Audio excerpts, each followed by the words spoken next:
చెప్తున్నా. I don't want people to call me beautiful.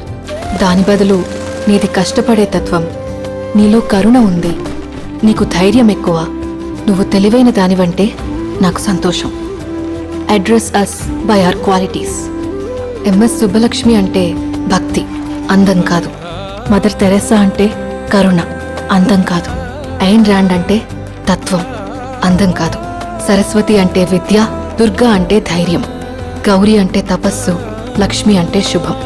ఇలా ఏ దేవతనైనా ఆమె క్వాలిటీస్ కోసమే పూజిస్తారు, ఆమె అందం కోసం కాదు.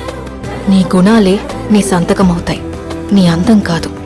అందుకే ప్రపంచము మగాళ్ళలో కాదు, ఆడదే ఆడదాన్ని అందాన్ని దాటి చూసుకోగలగాలి. అలా అందాన్ని దాటి చూస్తే ఆడదానిలో ఒక సముద్రమే కనపడుతుంది, గుణాలతో నిండిన ఒక దేవతే దర్శనమిస్తుంది. So seek for the goddess in